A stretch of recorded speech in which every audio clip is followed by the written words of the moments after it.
দর্শক আমন্ত্রণ রাতের বাংলাদেশে। শুরুতেই জানাবো শিরোনামগুলো। গর্ব দেশ, সবার আগে বাংলাদেশ। চকরিয়া সমাবেশে দেশ করার নতুন স্লোগান দিলেন প্রধানমন্ত্রী। খোলাসা করলেন তার আই হ্যাভ এ প্ল্যান কর্মসূচি। বললেন গণমুখী বাজেটের বিরোধিতায় একটি পক্ষ। আমাদের লক্ষ্য হচ্ছে এই দেশের মানুষের ভাগ্যের পরিবর্তন করা। আমাদের লক্ষ্য হচ্ছে এই দেশের ভাগ্যের পরিবর্তন করা এবং সেজন্যই আমরা পরিকল্পনা গ্রহণ করেছি, পরিকল্পনা অনুযায়ী কাজ করছি। গণভোটের রায় বাস্তবায়ন না হলে বিএনপিকে কঠিন পরিণতি ভোগ করতে হবে হুঁশিয়ারি বিরোধী দলীয় নেতার। সরকারের বিরুদ্ধে দুর্নীতিকে জাতীয়করণ করার অভিযোগ।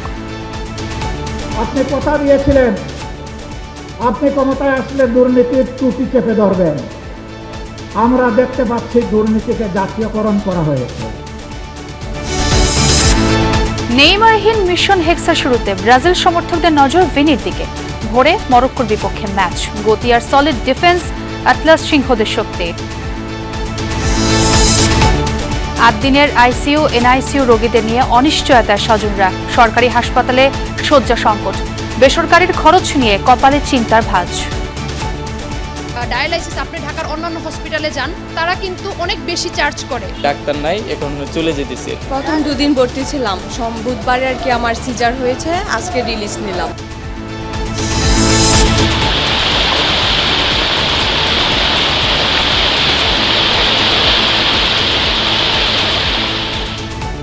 ভারী বর্ষণ ও উজানের ঝলে প্লাবিত শেরপুরের লোকালয়। স্থায়ী শহর রক্ষা বাঁধ না থাকায় তলিয়েছে সড়ক, দোকানপাট ও নিম্নাঞ্চল।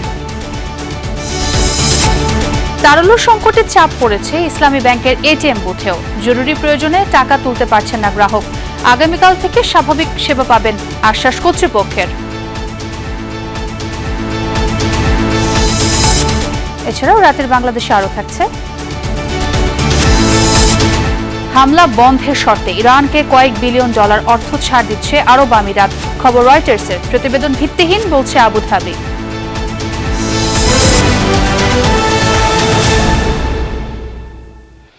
এতক্ষণ শিরোনাম দেখছিলেন, সঙ্গে আছে আমি ছোঁয়া খন্দকার। যারা সরকারের গণমুখী বাজেটের বিরোধিতা করছে তারা বিভ্রান্তি ছড়াতে চায় বলে মন্তব্য করেছেন প্রধানমন্ত্রী তারেক রহমান। চকরিয়ায় বিএনপি আয়োজিত সমাবেশে তিনি বলেন, দেশের মানুষের ভাগ্য পরিবর্তনের জন্য কৃষক কার্ড, ফ্যামিলি কার্ড, চিকিৎসা ব্যয় কমানো কিংবা বেকারদের কর্মসংস্থানের মতো উদ্যোগগুলোই তার আই হ্যাভ এ প্ল্যানের অংশ। এ সময় তিনি দেশ করার নতুন স্লোগান দিয়ে বলেন, করব কাজ, গর্ব দেশ, সবার জন্য বাংলাদেশ। প্রতিনিধি এহসান হাল কুতুবিকে সঙ্গে নিয়ে আলামিন তালুকদারের ক্যামেরায় কক্সবাজার থেকে জানাচ্ছেন সাইফুদ্দিন রবিন। ঠিক রাত 7:30 মঞ্চে বিএনপি চেয়ারম্যান তারেক রহমান। সরকার প্রধান হবার পরেও ঠিক নির্বাচনের পূর্বের প্রচারণার মতোই বিরামহীন তিনি। দিনভর কক্সবাজারের এ প্রান্ত থেকে ও প্রান্ত ছুটে অবশেষে চকরিয়া বাস টার্মিনালে স্থানীয় বিএনপি আয়োজিত সমাবেশে যোগ দেন তিনি। সমাবেশে সরকার পরিচালনায় নিজের কর্মকাণ্ডের কথা তুলে ধরেন প্রধানমন্ত্রী। বলেন, আগামী 1 বছরের মধ্যে প্রতি উপজেলায় 8 থেকে 10,000 জনের হাতে ফ্যামিলি কার্ড, কৃষক কার্ড পৌঁছে দেওয়া হবে। প্রতিটি উপজেলা স্বাস্থ্য কমপ্লেক্সকে 100 বেডে রূপান্তরের পরিকল্পনাও আছে ঘোষিত বাজেটে। যারা এই বাজেটের বিরুদ্ধে কথা বলছে তারা বাংলাদেশের মানুষের স্বার্থের বিপক্ষে বলছে বলেও মন্তব্য করেন তিনি। জনগণের পকেট থেকে যে আগে যেখানে 1 লক্ষ টাকা খরচ হতো সেইখানে যদি এখন অর্ধেক টাকা খরচ হয় তাহলে লাভটা কার হলো? লাভটা হলো জনগণের। জনগণের শাসনের চলার পথকে কেউ যেন আর বাধাগ্রস্ত করতে না পারে সে বিষয়ে সজাগ থাকার আহ্বান জানান প্রধানমন্ত্রী। আমরা দেখেছি অতীতে কিভাবে বিএনপি যখন দেশের মানুষের ভাগ্যের পরিবর্তনের জন্য কাজ করছিল, আমরা দেখেছি কিভাবে বিএনপিকে হুমকি প্রদান করা হয়েছিল। এই দেশের জনগণের স্বার্থের বিপক্ষে কথা বলে হরতাল ডাকা হয়েছিল এবং পরিষ্কারভাবে বলে দেওয়া হয়েছিল বিএনপিকে 1 মিনিটের জন্য শান্তিতে আমরা থাকতে দেব। এর আগে নবগঠিত মাতামুহুরী উপজেলা ও থানা এবং পেকুয়া পৌরসভার ভিত্তিপ্রস্তর উদ্বোধন করেন সরকার প্রধান। জিয়ারত করেন জুলাই অভ্যুত্থানে চট্টগ্রামের প্রথম শহীদ ছাত্রদল নেতা মোহাম্মদ ওয়াসিমের কবর। তার পরিবারের হাতে তুলে দেন 20 লাখ টাকার সঞ্চয়পত্র। দুপুরে প্রধানমন্ত্রী তারেক রহমান ডুলাহাজরা সাফারি পার্ক পরিদর্শন করেন। মালুমঘাট সংরক্ষিত বনাঞ্চলে গর্জন গাছের চারা রোপণের মধ্য দিয়ে দেশজুড়ে 5 বছরে 25 কোটি বৃক্ষরোপণ কর্মসূচির উদ্বোধন করেন প্রধানমন্ত্রী তারেক রহমান। যতক্ষণ আমাদের এই ধরে প্রাণ থাকবে আমরা ততক্ষণ পর্যন্ত এই দেশ এবং এই দেশের মানুষের জন্যই কাজ করে যাব এবং এই কাজের মাধ্যমেই আমরা চেষ্টা করব সর্বোচ্চ শক্তিতে ইনশাল্লাহ চেষ্টা করব এই দেশের ভাগ্যের পরিবর্তন করার জন্য, এই দেশের মানুষের ভাগ্যের পরিবর্তন করার জন্য। এর আগে বৃষ্টি ভেজা দিনের শুরুতে কক্সবাজারে নেমেই সদর উপজেলার পিএমখালী ইউনিয়নের পাতিলা খাল পুনঃখনন কার্যক্রমে অংশ নেন প্রধানমন্ত্রী তারেক রহমান। পথসভায় প্রধানমন্ত্রী বলেন 7টি পণ্যের উপর কর প্রত্যাহার করায় বাজেট ঘোষণার পরও নিত্যপণ্যের দাম বাড়েনি। যেই বাজেটে মদের দাম বাড়ানো হয়, যেই বাজেটে সিগারেটের দাম বাড়ানো হয়, সেই বাজেটও বিরোধী দলের পছন্দ নয়। তাদের উদ্দেশ্য একটাই, তাদের লক্ষ্য একটাই, সেটা হচ্ছে দেশের মধ্যে একটি অস্থিতিশীলতা, অশান্তি তৈরি করা, মানুষকে বিভ্রান্ত করা। কক্সবাজার সফরে এসে প্রধানমন্ত্রী তারেক রহমান চট্টগ্রাম কক্সবাজার মহাসড়ককে 4 থেকে 6 লেনে উন্নীত করার ঘোষণা দেন। জানান কিছুদিনের মধ্যেই লবণ চাষীদের জন্য সঠিক মূল্য নির্ধারণ করবে তাঁর সরকার। আলহামদুলিল্লাহ। দাও ফিরেছে অরণ্য, লওয়ে নগর। দরিয়ানগর কক্সবাজার থেকে যেন সেই স্লোগান উচ্চারণ করলেন বিএনপি চেয়ারম্যান এবং প্রধানমন্ত্রী তারেক রহমান। নির্বাচনী প্রতিশ্রুতি অনুযায়ী দেশ জুড়ে 5 বছরে 25 কোটি বৃক্ষরোপণ কর্মসূচির উদ্বোধন করলেন তিনি। সে সঙ্গে দলের এবং সরকারের অগ্রাধিকারপ্রাপ্ত খাল পুনঃখনন কর্মসূচিও করলেন এখান থেকে। বৈরী আবহাওয়ার মধ্যে তারেক রহমানের এই কক্সবাজার আগমন ঘিরে সাধারণ মানুষ যেমন উৎসাহ আর উদ্দীপনা দেখিয়েছে, ঠিক তেমনি প্রধানমন্ত্রীর বক্তব্যের মধ্য দিয়ে দেশ এবং জনগণের উদ্দেশ্যে নানান কর্মসূচি গ্রহণের কথাও স্পষ্ট হয়েছে। সাইফুদ্দিন রবিন, যমুনা নিউজ, কক্সবাজার। সরকারের সময় ফুরিয়ে আসছে বলে মন্তব্য করেছেন জাতীয় সংসদের বিরোধী দলীয় নেতা ও জামায়াতে ইসলামের আমির শফিকুর রহমান। চট্টগ্রামের লালদিঘি মাঠে 11 দলীয় ঐক্যের সমাবেশে তিনি বলেন, গণভোটের রায় বাস্তবায়ন না করলে পরিণতির জন্য প্রস্তুত হতে হবে। বিভিন্ন সিদ্ধান্তের তীব্র সমালোচনার পাশাপাশি সরকার দুর্নীতিকে জাতীয়করণ করেছে বলেও মন্তব্য করেন তিনি। গণভোটের গণরায় বাস্তবায়ন, জনদুর্ভোগ নিরসন এবং দ্রব্যমূল্য নিয়ন্ত্রণের দাবিতে বিকালে চট্টগ্রামের লালদিঘি মাঠে বিভাগীয় সমাবেশ করে 11 দলীয় ঐক্য। কক্সবাজারে প্রধানমন্ত্রীর দেয়া বক্তব্যের সমালোচনা করেন সংসদের বিরোধী দলীয় নেতা ও জামায়াতে ইসলামের আমির ডাক্তার শফিকুর রহমান। দুর্নীতিকে জাতীয়করণ করা হয়েছে বলে অভিযোগ করেন। বিরোধী দল প্রতিক্রিয়া জানাবে, খুবই স্বাভাবিক। এটা গণতন্ত্রের এসেন্স, এটা গণতন্ত্রের সৌন্দর্য। এতে রাগ করার কি আছে? অল্পতে ধৈর্য হারালে 18 কোটি মানুষের দায়িত্ব পালন করবেন কিভাবে? আপনি কথা দিয়েছিলেন আপনি ক্ষমতায় আসলে দুর্নীতির টুটি চেপে ধরবেন। আমরা দেখতে পাচ্ছি দুর্নীতিকে জাতীয়করণ করা হয়েছে। সীমান্ত পরিস্থিতি নিয়ে সরকারের ভূমিকায় ক্ষোভ প্রকাশ করেন জামায়াতে আমির। গণভোটের রায় বাস্তবায়নের আহ্বান জানান। সীমান্তে কি হচ্ছে আপনারা জানেন। আমরা নোটিশ দিয়েছি এই বিষয়ে আলোচনা করার জন্য। আমাদের নোটিশ নিয়ে টাল বাহনা করা হচ্ছে। ভয় কিসের? কারে ভয় করেন? কারে খুশি করতে চান? কার হয়ে দেশ পরিচালনা করতে চান? গণভোটের রায় বাস্তবায়ন করতে হবে। সময় ফুরিয়ে আসছে। এই সময়ের ভিতরে যদি পরিবর্তন হয়ে যান আপনাদেরকে অভিনন্দন জানাবো। যদি পরিবর্তন না হন তাহলে আপনাদেরকে আপনাদের পরিণতি গুনার জন্য প্রস্তুত থাকতে হবে। প্রস্তাবিত বাজেট এবং সমসাময়িক বিভিন্ন বিষয়ে সরকারের সিদ্ধান্তের সমালোচনা করেন বিরোধী দলীয় চিফ হুইপ নাহিদ ইসলাম এবং 11 দলীয় ঐক্যের নেতারা। সুশাসন, স্বচ্ছতা, সংস্কার বাস্তবায়ন না হলে দুর্নীতি বন্ধ হবে না, চাঁদাবাজি, লুটপাট বন্ধ হবে না। মেয়েরা স্কুল কলেজে নিরাপদ না। ব্যবসা বাণিজ্য যারা করে তারা নিরাপদ না। যদিও ডাকাতেরা এখন ক্যালকাটায় আছে, চোরেরা তো বাংলাদেশে আছে। বিভ্রান্তি সৃষ্টি করবার চেষ্টা করবেন, রাজপথে আমরা মোকাবেলা করব। বাংলাদেশের মানুষকে বঞ্চিত করে এখন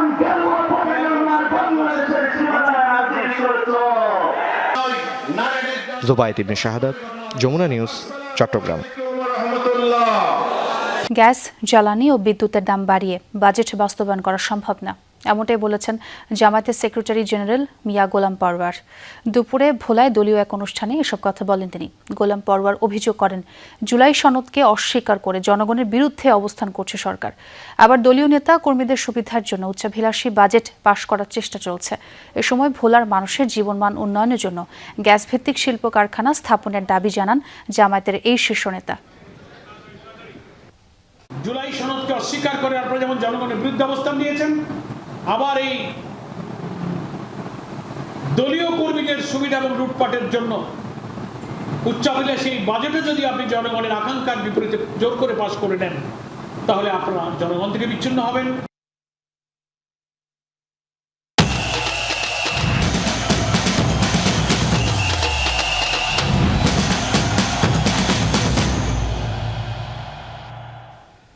বিশ্বকাপের সি গ্রুপে নিজেদের প্রথম ম্যাচে ভোররাতে মরক্কোর বিপক্ষে মাঠে নামবে 5 বারের বিশ্ব চ্যাম্পিয়নরা।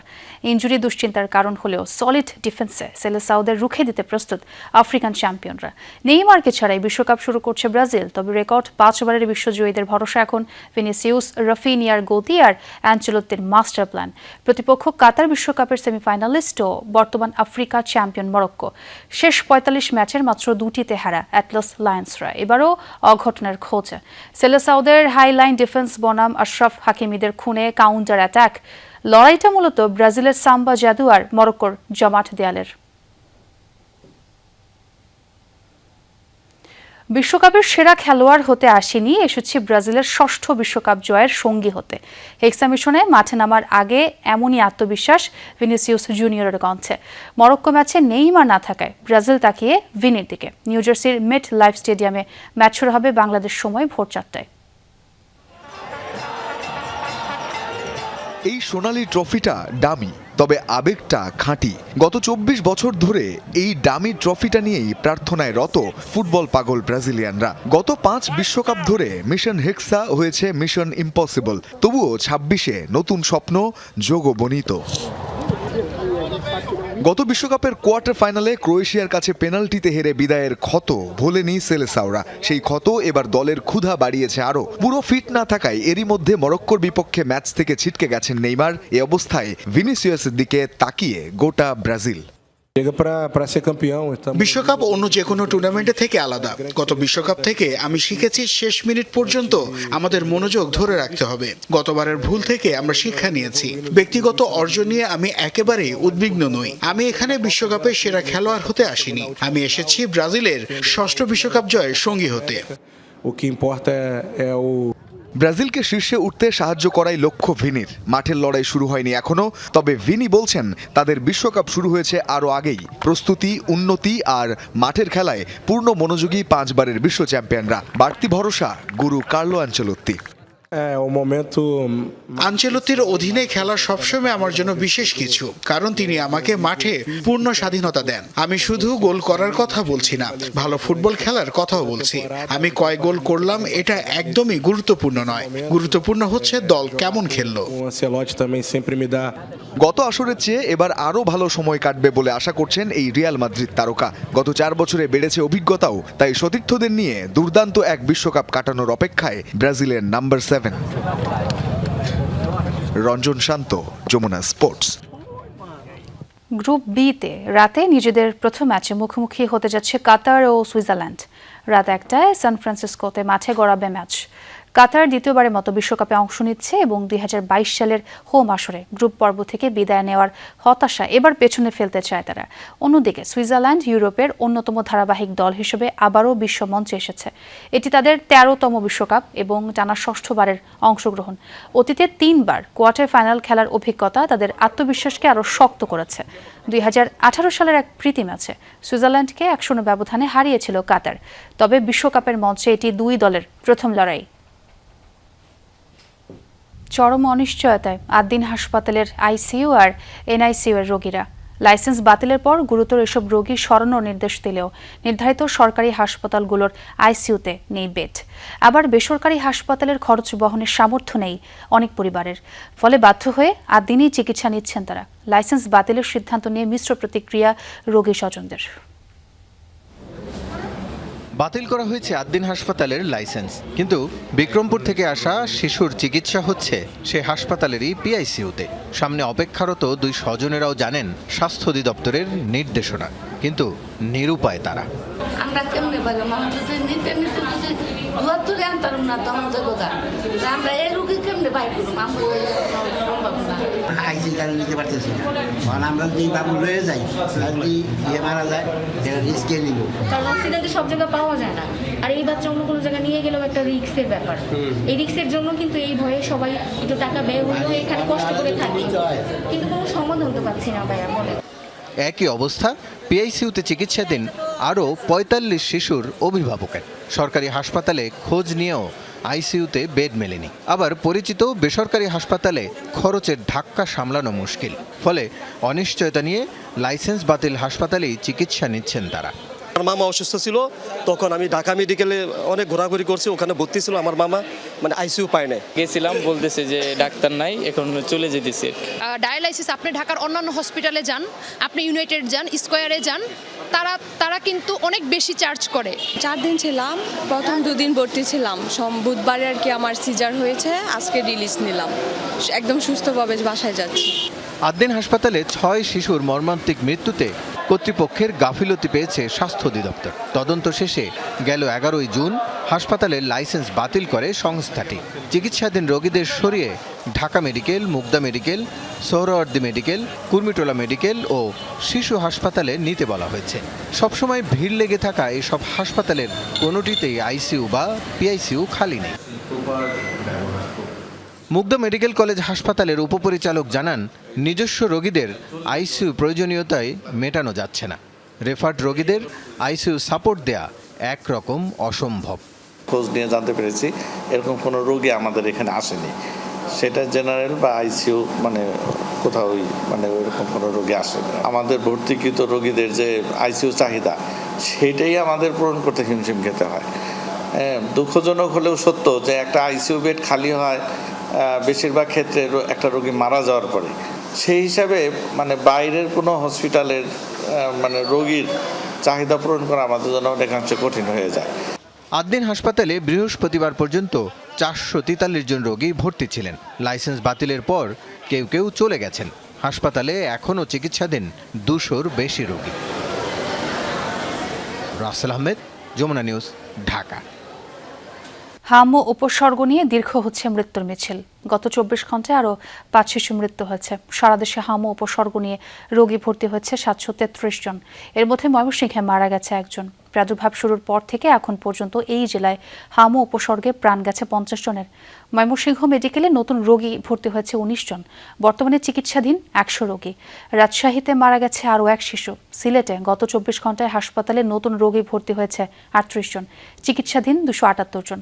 হামে আক্রান্ত রোগীদের ভিড় রয়েছে বরিশাল, চট্টগ্রাম, রংপুর ও খুলনার বিভিন্ন হাসপাতালে। কোথাও কোথাও আইসোলেশন ওয়ার্ডে শয্যা সংকট হওয়ায় ভোগান্তিতে পড়তে হচ্ছে রোগী ও স্বজনদের। তবে হাম নিয়ে আতঙ্কিত না হওয়ার আহ্বান চিকিৎসকদের। গেল 17 বছরে কৃষিখাত সহ বাংলাদেশের মূল জায়গাটি নষ্ট করে দিয়েছে বিগত সরকার বলে মন্তব্য করেন বিএনপি মহাসচিব ও স্থানীয় সরকার মন্ত্রী মির্জা ফখরুল ইসলাম আলমগীর। শনিবার বিকেলে খামারবাড়ি কৃষিবিদ ইনস্টিটিউশনে আয়োজন করা হয় ডিপ্লোমা কৃষিবিদ ইনস্টিটিউশনের 22তম প্রতিষ্ঠা বার্ষিকী উপলক্ষে আলোচনা সভায় যোগ দিয়ে এসব কথা বলেন তিনি। এ সময় তিনি আরও বলেন, ডিপ্লোমা কৃষিবিদদের জন্য ট্রান্সপোর্ট খুব জরুরি। তাদের মোটর সাইকেল দেওয়ার আহ্বান জানান তিনি। আর ডিপ্লোমা কৃষিবিদদের জেলার বাইরে ট্রান্সফার করা যাবে না বলেও উল্লেখ করেন তিনি। বলেন, সরকারের কাছে প্রস্তাবনা রাখা হবে কৃষকদের মাঝে শ্রেষ্ঠ কৃষক পুরস্কারের ব্যবস্থা চালু করার।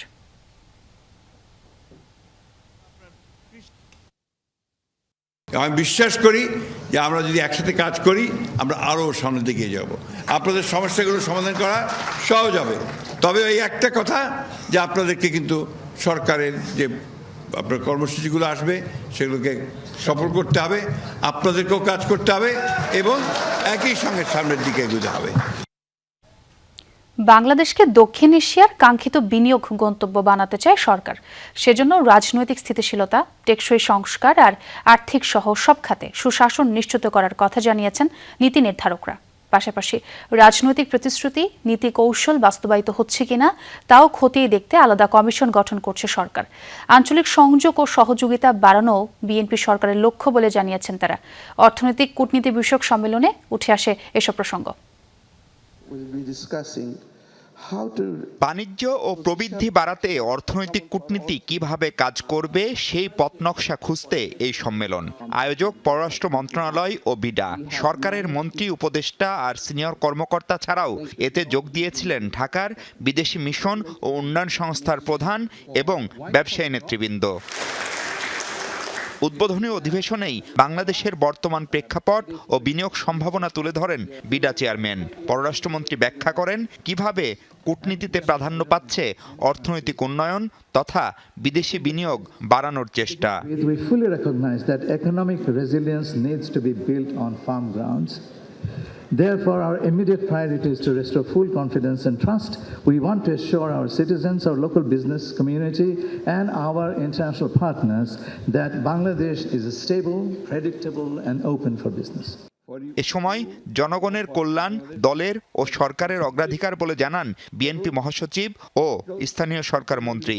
To transform Bangladesh into a safe, reliant, resilient, industrial country where every citizen is offered a fair share in prosperity and dignity. পররাষ্ট্র সচিবের সঞ্চালনায় প্রথম অধিবেশনে বিনিয়োগ ও অর্থনীতির সাথে কূটনীতির সম্পর্ক নিয়ে আলোচনা করেন নীতি নির্ধারকরা। সে সময় আসে কানেক্টিভিটি বাড়ানোর পাশাপাশি সরকারের কাজে স্বচ্ছতা ও জবাবদিহিতা নিশ্চিতের অঙ্গীকার। We must be capable, we must have competencies built in to translate this regional cooperation and connectivity into tangible trade agreements. We are actually trying to build a bridge between the investors, our development partners, our friends. We facilitate the private sector, the NGO and the development partners to play their role and ensure that we achieve the ultimate goal, which is the empowerment and integration of all the communities in Bangladesh's development. অপর অধিবেশনে সরকারের রাজনৈতিক অঙ্গীকারের সাথে কিভাবে নীতি সমন্বয় করা হবে তার ব্যাখ্যা তুলে ধরেন অর্থমন্ত্রী। None of the financial institutions in Bangladesh are going to have any political appointment. But it's difficult to find good professionals, I have to admit. We are going to have a task force who will oversee these deregulations that we have promised and recommended. এই সম্মেলনে অংশগ্রহণকারীদের কাছে partner engagement note জমা দেওয়ার আহ্বান জানান উদ্যোক্তারা। এর ভিত্তিতে আগামীতে আরও আলোচনা করে করণীয় নির্ধারণ করবে সরকার। মাহফুজ মিশু, যমুনা নিউজ, ঢাকা। দর্শক, সংবাদের শুরুতে যেমনটি আপনাদের জানাচ্ছিলাম, ব্রাজিলের বিপক্ষে মরক্কোর ম্যাচ রয়েছে। বিশ্বকাপ কভার করতে এখন যুক্তরাষ্ট্রের নিউ জার্সিতে আছেন আমার সহকর্মী মুজনেবিন তারেক। তার সঙ্গে কথা বলতে চাই। তারেক, ব্রাজিলের বিপক্ষে মরক্কো কেমন করতে পারে বলে মনে হচ্ছে, আর সাম্প্রতিক পারফরমেন্স বিবেচনায় কোন দলকে এগিয়ে রাখবেন? শুরুতে একটু র্যাঙ্কিং দিয়ে বলতে চাই। ব্রাজিল তারা কিন্তু র্যাঙ্কিং এর 6 নম্বর দল এবং মরক্কো তারা কিন্তু র্যাঙ্কিং এর 7 নম্বর দল। শক্তিমত্তা বলে দিচ্ছে দুই দল একদমই কাছাকাছি তাদের অবস্থান। লড়াইটা কঠিন লড়াই হবে এবং মরক্কোর যে বিষয়টা সেটি বলতে চাই, তারা সবশেষ 45 ম্যাচে মাত্র 2টা ম্যাচে হেরেছে। তারা আফ্রিকান চ্যাম্পিয়ন। সব মিলিয়ে তাদের দলটাও কিন্তু খুব ব্যালেন্সড একটা দল। আপনি দর্শকদের একটু জানাতে চাই যে এই দলে আশরাফ হাকিমের মতো, ব্রাহিম দিয়াজের মতো ফুটবলার আছেন যারা ইউরোপের শীর্ষ লিগ গুলো মাতাচ্ছেন। সব মিলে তাদের কম্বিনেশনটাও খুব ভালো এবং আত্মবিশ্বাসটা বিশেষ করে যেটা সবচেয়ে বেশি জরুরি। কাতার বিশ্বকাপে তারা পর্তুগালকে হারিয়ে তারা কিন্তু সেমিফাইনাল খেলেছিল এবং সেখানে ফ্রান্সের বিপক্ষে তারা হেরেছিল। এরপর তারা আফ্রিকান চ্যাম্পিয়ন হয়েছে। তাদের কিন্তু একটা ধারাবাহিকতা আছে। তাদের সবচেয়ে বড় যে দুর্বলতার জায়গা যেটি হতে পারে, দুজন গুরুত্বপূর্ণ ফুটবলার তাদের ইনজুরি আছে এবং তাদের কোচ, এখন যিনি কোচ তিনি কিন্তু খুব অল্প সময়ের জন্য তিনি দায়িত্ব পেয়েছেন। এই জায়গায় তিনি দলটাকে যদি প্রস্তুত করতে পারেন, নিঃসন্দেহে এই ম্যাচে মরক্কো দারুণ একটা ফাইট দেবে এবং তাদের মিডফিল্ড রক্ষণ খুবই ভালো। Brazil, Carlo Ancelotti master mind. নিঃসন্দেহে সব ব্রাজিলিয়ানরা এদিকে তাকিয়ে আছে যে কার্লো আনচেলত্তির অধীনে এই বিশ্বকাপটা হয়তো ডিফারেন্ট কিছু করবে। তাদের যে 24 বছরের যে ট্রফি খরা সেটি হয়তো কাটবে। আমি একটু দর্শকদের বলতে চাই এই মুহূর্তে আমি মেটলাইফের সামনে আছি, সামনে বলতে সেটি অনেক সামনে। আমরা প্রায় 1 ঘন্টা ধরে কিন্তু এই রাস্তা ধরে হাঁটছি। দর্শকরা আসবেন, ব্রাজিলিয়ান সমর্থকরা আসবেন, মরক্কন সমর্থকরা আসবেন তাদের প্রতিক্রিয়া জানার জন্য। কিন্তু এখানকার যে সিস্টেম, সিকিউরিটি সিস্টেম সবকিছু মিলিয়ে আমরা প্রায় 1 ঘন্টা ধরে হাঁটছি। এখন পর্যন্ত মেটলাইফ স্টেডিয়ামের কাছে যেতে পারছি না। হয়তো খুব দ্রুতই আমরা সেখানে যাওয়ার সুযোগ পাবো এবং ব্রাজিলিয়ান যারা সমর্থক, মরক্কন সমর্থক এবং বিশ্বকাপের এবারের প্রথম যে হাই ভোল্টেজ ম্যাচটা, সেই ম্যাচের সমস্ত যে দর্শক উন্মাদনা এবং এখানকার স্টেডিয়ামের বাইরের যে দর্শকদের যে সেই খবরও জানবো তারেক আপনার কাছ থেকে। অনেক ধন্যবাদ আপনাকে। থেমে নেই বিএসএফ এর পুশিং চেষ্টা। গতরাতে চাঁপাইনবাবগঞ্জের রক্ষণপুর সীমান্ত দিয়ে 15 জনকে এপারে ঠেলে পাঠানোর চেষ্টা করে ভারতীয় সীমান্তরক্ষী বাহিনী। তবে বিজিবি ও স্থানীয়দের বাধার মুখে তাদের আবারও ভারতের অভ্যন্তরে ফেরাতে বাধ্য হয় বিএসএফ। বিজিবি জানায় রাতের অন্ধকারে রক্ষণপুর সীমান্ত দিয়ে 15 জনকে নৌকাযোগে পুশিনের চেষ্টা চালায় বিএসএফ। বিষয়টি টের পেয়ে তাৎক্ষণিকভাবে বাধা দেয় বিজিবি। এদিকে কুষ্টিয়ার প্রাকপুর সীমান্ত দিয়ে 12 জনকে পুশিন চেষ্টার বিষয়ে বিজিবি বিএসএফ এর পতাকা বৈঠকে কোনো সিদ্ধান্ত হয়নি। এছাড়া অনুপ্রবেশ ও পুশিন ঠেকাতে দেশের সকল সীমান্তে নজরদারি বৃদ্ধি করেছে বিজিবি। ভারী বর্ষণ ও উজান থেকে নেমে আসা পাহাড়ি ঢলে শেরপুরের প্রধান নদ নদীগুলোর পানি বৃদ্ধি পেয়েছে। এর মধ্যে মহারশি, সোমেশ্বরী ও চেল্লাখালীর পানি বিপদসীমার ওপর দিয়ে প্রবাহিত হচ্ছে। ফলে বিভিন্ন স্থানে নদীর পানি লোকালয়ে প্রবেশ করছে। চরম ভোগান্তিতে স্থানীয়রা।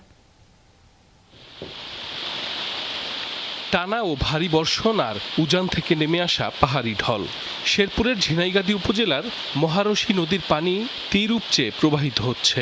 ক্ষতিগ্রস্ত ফসলি জমি, মাছের ঘের ও বসতবাড়ি। উপজেলার ধানসাই, কান্দুলি, কুচনিপাড়া সহ বেশ কয়েকটি গ্রাম এরই মধ্যে প্লাবিত। সকালে ঝিনাইগাতি বাজারে প্রবেশ করে নদীর পানি। ক্ষতিগ্রস্ত হয় বেশ কিছু ব্যবসা প্রতিষ্ঠান। ভুক্তভোগীরা বলছেন, স্থায়ী শহর রক্ষা বাঁধ না থাকায় সড়ক, দোকানপাট ও নিম্নাঞ্চল প্লাবিত হয়েছে। সরকারের বেড়িবাঁধের আমাদের আশ্বাস দিচ্ছে, কিন্তু আজ পর্যন্ত বেড়িবাঁধ হয় নাই। সঠিক কোনো পরিকল্পনা নিতেছে না। এটা আসলে আমরা সবার দাবি, দ্রুত দাবিতে বেড়িবাঁধ হোক। সকাল হাতে আমরা বাইরে আর পাক শাক করে পাই নাই, আঙ্গর ঘরের ভিতরে পানি। এখানে যে বাস্তবায়নের কাজগুলো চলতেছে, এগুলো আমাদের ওইরকম ভাবে কোনো কাজ হচ্ছে না। পানি উন্নয়ন বোর্ড জানিয়েছে, চোল্লাখালী নদীর বাতকুচি পয়েন্টে বিপদসীমার 2 সেন্টিমিটার ওপর দিয়ে পানি প্রবাহিত হচ্ছে। তবে উজানে ভারী বৃষ্টি হলে আরও ঢল নামতে পারে। এদিকে ক্ষতিগ্রস্ত এলাকা পরিদর্শন করেছেন উপজেলা প্রশাসনের কর্মকর্তারা। বাঁধ নির্মাণ ও নদীর নাব্যতা সংকট নিয়ে স্থানীয় এমপি এবং ঊর্ধ্বতন কর্মকর্তাদের সাথে আলোচনা করে প্রয়োজনীয় ব্যবস্থা নেওয়ার আশ্বাস দেন তারা। নদীগুলো খনন করে তার নাব্যতা বাড়ানো এবং একই সাথে যদি একটা বড় প্রকল্প নিয়ে এই নদীর পাড়ে যদি ব্লক দেওয়া যায় পুরো এরিয়া জুড়ে, সেটা বাজার এবং নদীর পাড়ে যে এরিয়া আছে, তাহলে আমার মনে হয় যে এই অঞ্চলের জন্য এটা অনেক বড় আশীর্বাদ হবে। অস্থায়ী বাঁধে কিছুদিন রক্ষা পাওয়া গেলেও স্থায়ী সমাধান হয় না। তাই দ্রুত সময়ের মধ্যে টেকসই বাঁধ নির্মাণের দাবি এলাকাবাসীর। সাইফ আহমেদ, যমুনা নিউজ। নারায়ণগঞ্জে লেকে গোসল করতে নেমে নিখোঁজ 3 জনের মরদেহ উদ্ধার করেছে পুলিশ। বিকেলে সিদ্ধিরগঞ্জের কাশেমপাড়া এলাকায় এই ঘটনা ঘটে। নিহতরা হলেন মোহাম্মদ রাশেদুজ্জামান, তার শ্যালক মোহাম্মদ গালিব ও শালিকা সুরাইয়া। পুলিশ জানায়, বিকেলে 3 জন ডিএনডি লেকে গোসল করতে নামলে এক পর্যায়ে তারা পানিতে তলিয়ে যায়। খবর পেয়ে ফায়ার সার্ভিসের ডুবুরি দল উদ্ধার অভিযান শুরু করে। তাদের মরদেহ উদ্ধারের পর অভিযান শেষ করে ডুবুরি দল। পুলিশ আরও জানায়, তারা সবাই সাঁতার জানত, তবে কেন একসঙ্গে পানিতে তলিয়ে গেল তা এখনও নিশ্চিত নয়। এ বিষয়ে তদন্ত চলছে। শিক্ষা মন্ত্রণালয়ের কল্যাণ ট্রাস্ট ও উৎসব ভাতার তহবিল থেকে বিগত সময়ে 7,000 কোটি টাকা আত্মসাৎ করা হয়েছে বলে অভিযোগ করেছেন শিক্ষামন্ত্রী আনম এহসানুল হক মিলন। বিকেলে নারায়ণগঞ্জে সোনারগাঁয়ের পঞ্চমীঘাট উচ্চ বিদ্যালয়ে একটি ভবন উদ্বোধন অনুষ্ঠানে তিনি বলেন, বিগত সরকারের আমলে 7,000 কোটি টাকা আত্মসাৎ করা হয়েছে। এর ফলে 2022 সালের পর অবসরপ্রাপ্ত অনেক শিক্ষক তাদের প্রাপ্য সুবিধা পাননি। প্রায় 65,000 শিক্ষককে চলতি বছরের জুলাই থেকে 1 লাখ টাকা প্রদান শুরু হবে। এ সময় তিনি আরও বলেন, শিক্ষা খাতে এবারের বাজেটে 1,36,000 কোটি টাকা বরাদ্দ করা হয়েছে, যা দেশের ইতিহাসে সর্বোচ্চ। এছাড়াও শিক্ষা খাতে বরাদ্দ জিডিপির 5% উন্নীত করার উদ্যোগ নেওয়ার কথাও জানান তিনি। কল্যাণ ট্রাস্ট উৎসব ভাবে থেকে 7,000 কোটি টাকা আত্মসাৎ করেছে এবং 2022-এর পরে আর কোন শিক্ষককে রিটায়ারমেন্টে গেলে কল্যাণ ট্রাস্ট এবং অবসর ভাতা দেওয়া হচ্ছে না। এই বিষয়ে আমরা পদক্ষেপ নিয়েছি। টাকা নেই ইসলামী ব্যাংকের কোনো এটিএম বুথে, চরম ভোগান্তিতে গ্রাহকরা। বিভিন্ন বুথ ঘুরেও টাকা তুলতে না পেরে ক্ষুব্ধ তারা। অন্য ব্যাংকের বুথেও টাকা পাচ্ছেন না ইসলামী ব্যাংকের গ্রাহকরা। জরুরি প্রয়োজনে টাকা না পেয়ে বিপাকে পড়েছেন অনেকে। ব্যাহত হচ্ছে তাদের স্বাভাবিক লেনদেন। যদিও ব্যাংকের ভারপ্রাপ্ত ব্যবস্থাপনা পরিচালক জানিয়েছেন, রোববার থেকেই এটিএমে স্বাভাবিক সেবা পাবেন গ্রাহকরা। নতুন চেয়ারম্যান খুরশিদ আলমের নিয়োগকে কেন্দ্র করে অস্থিরতা শুরু হয় ইসলামী ব্যাংকে। নিয়োগ বাতিলের দাবিতে চলতি মাসের শুরু থেকেই কর্মসূচি পালন করছেন সচেতন গ্রাহক ফোরামের ব্যানারে আন্দোলনকারীরা। কঠোর অবস্থানে বাংলাদেশ ব্যাংকও। বিষয়টি নিয়ে জাতীয় সংসদেও তর্কে জড়িয়েছেন সরকারি এবং বিরোধী দল। এদিকে ইসলামী ব্যাংকের এই অস্থিরতাই আতঙ্ক ছড়িয়েছে গ্রাহকদের মাঝেও। ব্যাংকে রাখা আমানত তুলে নিচ্ছেন অনেকে। টাকা তোলার চাপে তারল্য সংকটে পড়েছে ব্যাংকটি। এরই মধ্যে বাংলাদেশ ব্যাংকের কাছে চাওয়া হয়েছে 10,000 কোটি টাকার তারল্য সহায়তা। তারল্য সংকটের চাপ পড়েছে ইসলামী ব্যাংকের এটিএম বুথেও। শনিবার সরেজমিন ঘুরে দেখা গেছে কোনো বুথেই টাকা নেই। এতে বিপাকে পড়েছেন সাধারণ গ্রাহকরা। আমি আসছি টাকা উঠেছে, এখানে পাই নাই। তারপরে গেছি পল্টনে গেছি, তারপরে হচ্ছে আপনাদের যে ইয়াতে গেছি গুলিস্তানে গেছি, এখানেও গেছি যে মগবাজারে, আমি কোথাও পাচ্ছি না টাকাটা। এখন আমি টাকাটা রাখি ব্যাংকে, একটা বেকায়দায় আছি, কারণ আমার প্রয়োজনের সময়টা আমি টাকাটা পাচ্ছি না। একটা হয়রানি আর কি যা হয়। বিহাইন্ড দ্য সিন কে আছে না আছে এটা আমরা জানতে চাই না। আমরা গ্রাহক, আমরা সেবা দরকার। তাহলে যদি টাকা না থাকে তাহলে এটা বন্ধ করে দেওয়া হোক।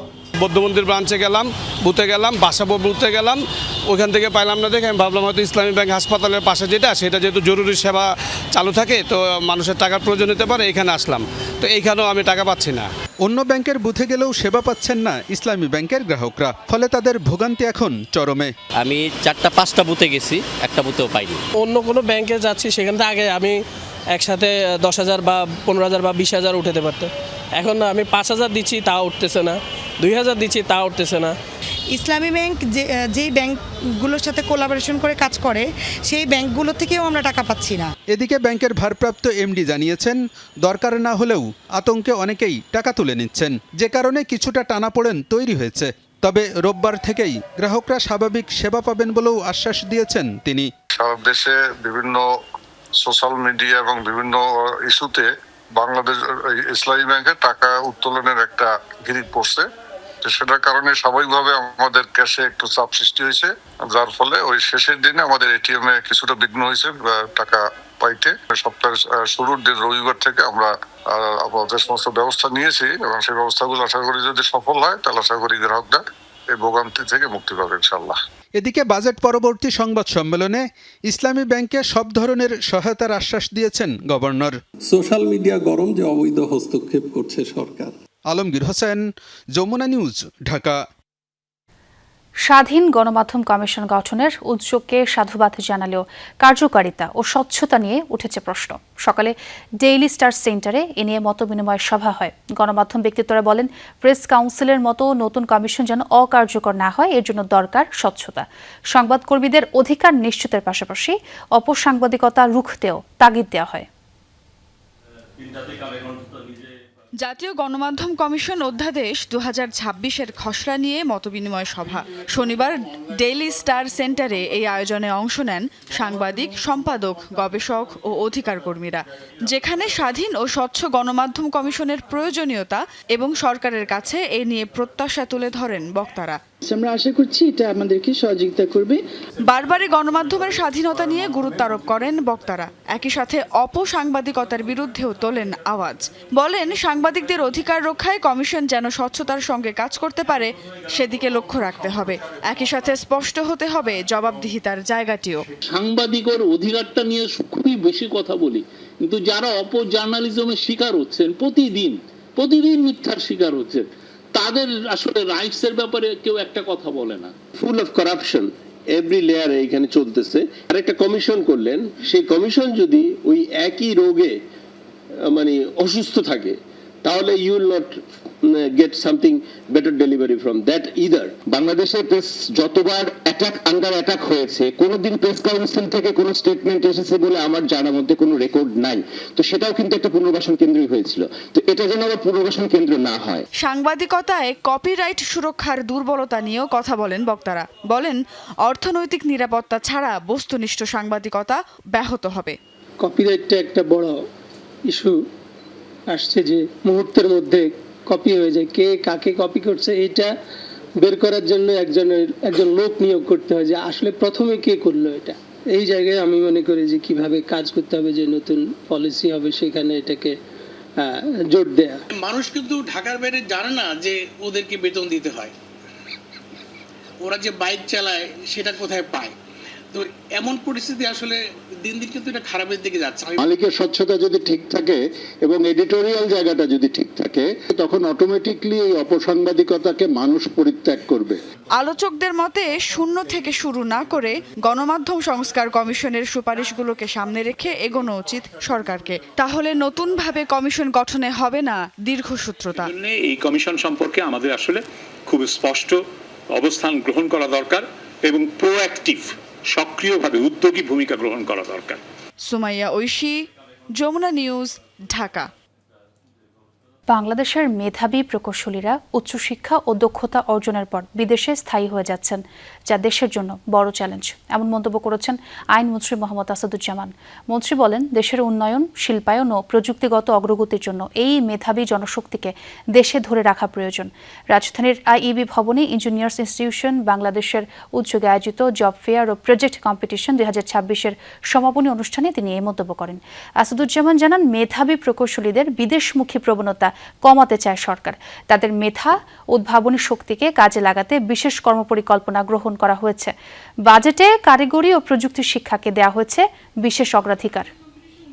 জাতীয় দলের ক্রিকেটার নাইম হাসানকে আটকে মারধর, থানায় নিয়ে হেনস্থার ঘটনায় তোলপাড় চলছে। এই ঘটনায় জড়িত 2 পুলিশ সদস্যকে সাময়িক বরখাস্ত এবং তাদের সহযোগী কথিত সোর্সকে গ্রেফতার করেছে সিএমপি। ঢাকা প্রিমিয়ার লিগ খেলার পর নিজ শহর চট্টগ্রাম বিমানবন্দর থেকে সিএনজিতে করে বাসায় ফিরছিলেন নাইম। যাত্রাপথে গাড়ি থেকে নামিয়ে জোরপূর্বক পুলিশের গাড়িতে ওঠানো ও মারধরের ঘটনা ঘটে বলে জানিয়েছেন এই অফ স্পিনার।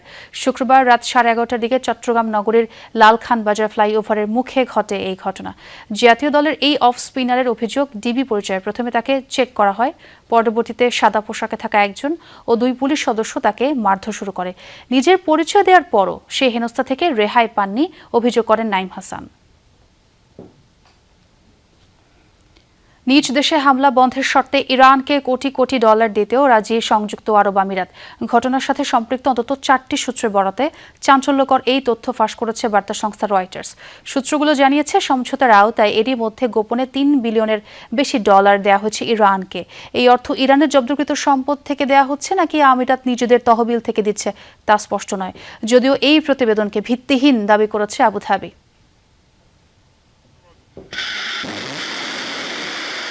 যুক্তরাষ্ট্রের হামলার পাল্টা জবাবে যেসব উপসাগরীয় দেশকে ইরান টার্গেট বানিয়েছে তার মধ্যে অন্যতম সংযুক্ত আরব আমিরাত। যুদ্ধবিরতি কার্যকর হওয়ার আগ পর্যন্ত দফায় দফায় ইরানের মিসাইল হামলায় ব্যাপক ক্ষতিগ্রস্ত হয় দেশটির তেল শোধনাগার, হোটেলসহ বিভিন্ন স্থাপনা।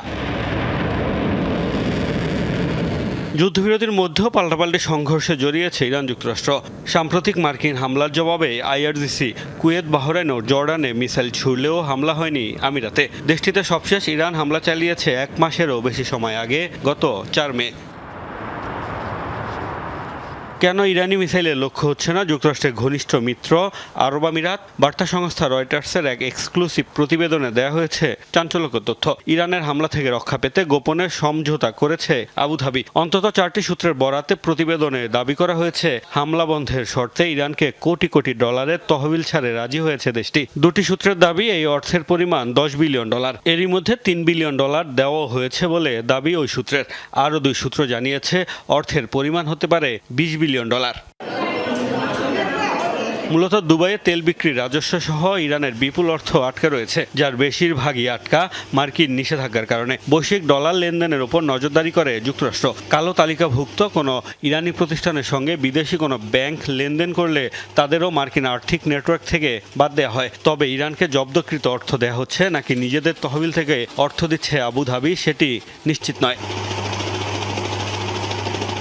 এদিকে এই গোপন সমঝোতার অভিযোগ অস্বীকার করেছে সংযুক্ত আরব আমিরাত। দেশটির পররাষ্ট্র মন্ত্রণালয় এক বিবৃতিতে রয়টার্সের প্রতিবেদনকে ভিত্তিহীন আখ্যা দিয়েছে। মোস্তফা মাহমুদ, যমুনা নিউজ। আনুষ্ঠানিকভাবে ইসরায়েলি হামলায় নিহত ইরানের প্রয়াত সর্বোচ্চ নেতা আয়াতুল্লাহ আলী খামেনির জানাজা ও দাফনের সময়সূচি ঘোষণা করা হয়েছে। শনিবার দেশটির রাষ্ট্রীয় গণমাধ্যমের বরাত দিয়ে এই তথ্য নিশ্চিত করে বার্তা সংস্থা রয়টার্স। প্রতিবেদনে জানানো হয়, আগামী 4 ও 5 জুলাই ইরানের রাজধানী তেহরানে আয়োজন করা হবে ধর্মীয় নেতার বিদায়ী অনুষ্ঠান। এরপর 6 জুলাই তেহরানে এবং 7 জুলাই পবিত্র কোম নগরীতে তার জানাজার নামাজ অনুষ্ঠিত হবার কথা জানানো হয়। মাশহাদ শহরের আলী রেজা মাজারে আগামী 9 জুলাই করা হবে দাফন। গেল ফেব্রুয়ারিতে যুক্তরাষ্ট্র ইসরায়েলের যৌথ হামলায় প্রাণ হারান আয়াতুল্লাহ আলী খামেনি। দর্শক, এই ছিল রাতের বাংলাদেশে। এতক্ষণ যারা সঙ্গে ছিলেন সবাইকে ধন্যবাদ।